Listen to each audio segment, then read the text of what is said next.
It is now my very great honor to introduce our keynote speaker, the Honorable Patron of the THIMUN Foundation, Her Royal Highness Princess Mabel van Oranje. Your Highness, you have the floor.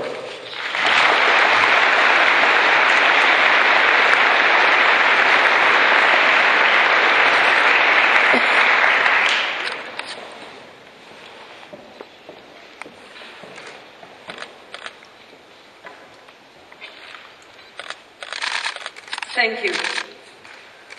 Distinguished delegates, excellencies and guests, it is a real pleasure for me to be here with you today and to have this chance to discuss with you some of the major challenges that our world is facing. I must confess that I'm a little jealous. I grew up not far from here, but I never had a chance to take part in the Model United Nations, although my husband did. I know that I would have learned a great deal from this fantastic opportunity to discuss global issues with people from so many different countries and backgrounds. It would also have helped me at a young age to understand the crucial importance of the United Nations in encouraging the increased international cooperation which is essential for our world. For a world in which we are more interconnected than ever before, and we can only succeed by working together. For example, no country, no matter how powerful or wealthy, can hope to tackle climate change on its own, or address the threat of nuclear weapons. Nor can we hope to overcome such complex and huge challenges without improving standards of governance across the world, which is the main theme of this conference. Indeed, it is crucial for progress, for without good and effective governance, it is pretty much impossible to ensure that people are healthy, educated and safe. In Haiti, we are not seeing only the impact of the earthquake today, but we're also seeing the effect of poor governance. The lack of effective institutions has made dealing with the destruction and the suffering of the people so much more difficult. Now, governance is one of those words which is used a great deal in international development and business circles. It is not, however, an easy word to define. At its simplest, it means good management of a country or a company. When you are elected class captain or sit on your school council, you are helping to improve the governance of your school. In government terms, good governance means how well a country's political leaders deliver services like healthcare, roads, policing and education for the people who fund them through their taxes. Governments are much more likely to be effective and responsible if they have the consent of the people who they govern.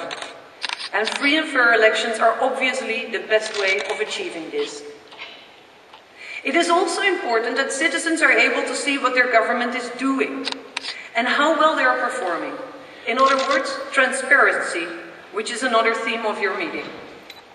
For example, in Kenya, where's Kenya? I saw them earlier, there. For example, in Kenya, the Ministry of Education ordered all school budgets to be published so that teachers, parents and communities know how much funding their schools should be getting and they can track how the money is being used. Some schools even pinned the budget on notice boards. That simple step helped to fight corruption and to improve transparency. Countries where millions of people are paying a very heavy price for poor governance. Zimbabwe, for example, was once one of the richest and most successful countries in Africa.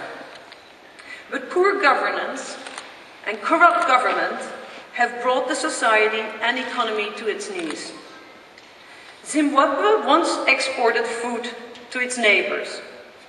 When we visited in 2008, it was a country whose people were starving. Half of all its population needed food aid. Its water supplies had broken down, helping to spread cholera and that was claiming thousands of lives.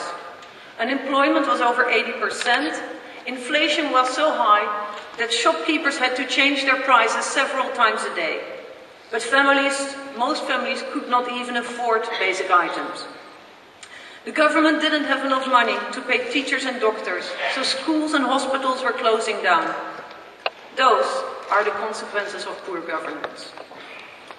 Burma is another country where the elders have been working and where the population is paying a terrible price for poor governance. Its opposition leader and Nobel Prize winner Aung San Suu Kyi is an honorary member of the elders. Because she's been under house arrest for most of the last 20 years, she can't come to our meetings. So when the elders meet, we always keep an empty chair for her, so that we can ensure that she's with us in our thoughts. Burma's military government rules not by consent, but by fear.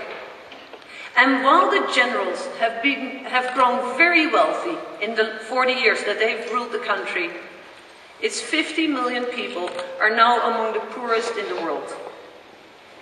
Corruption is another feature of poor governance, with leaders stealing the resources which should actually be used for the benefit of the country. It is why some of the poorest people in the world can actually be found in those countries which are most rich in natural resources. And that also means that discovering oil or diamonds is all too often not a cause for celebration, but a curse.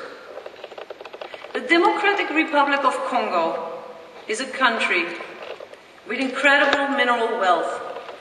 One estimate is that its mineral reserves are equal to the annual wealth of Europe and the United States together. Yet corruption and conflict, fueled by the greed to control those natural resources, mean that 1 in 3 of Congo's children suffer badly from malnutrition. In oil and diamond-rich Angola, around 1/3 of its oil revenues, which was estimated at about $1 billion, simply disappeared in 2001, while 2 out of every 3 people were living in abject poverty. But it doesn't have to be this way. Botswana was also one of the poorest countries on the planet.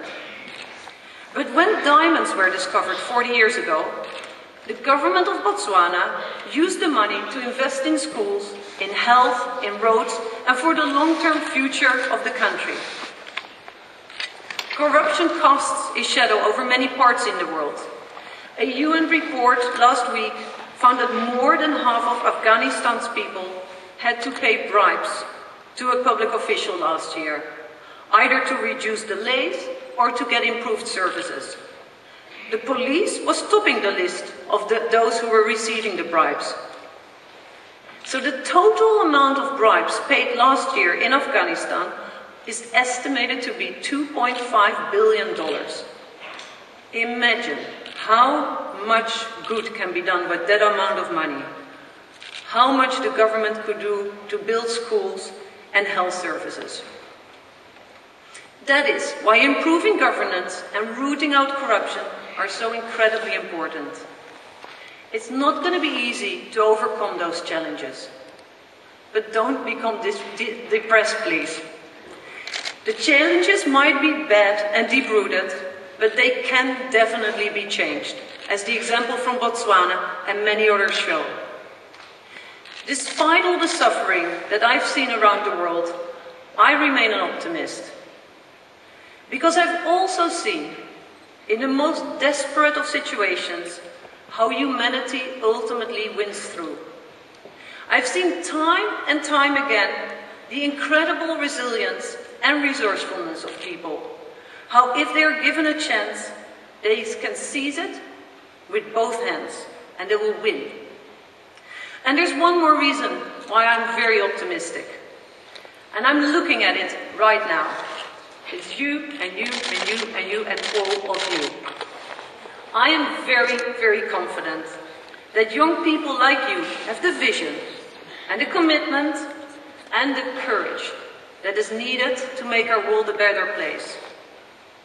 So I very much hope that the next few days will help you prepare for the challenging tasks ahead and help us work together to build a better, a more just, and a more prosperous world.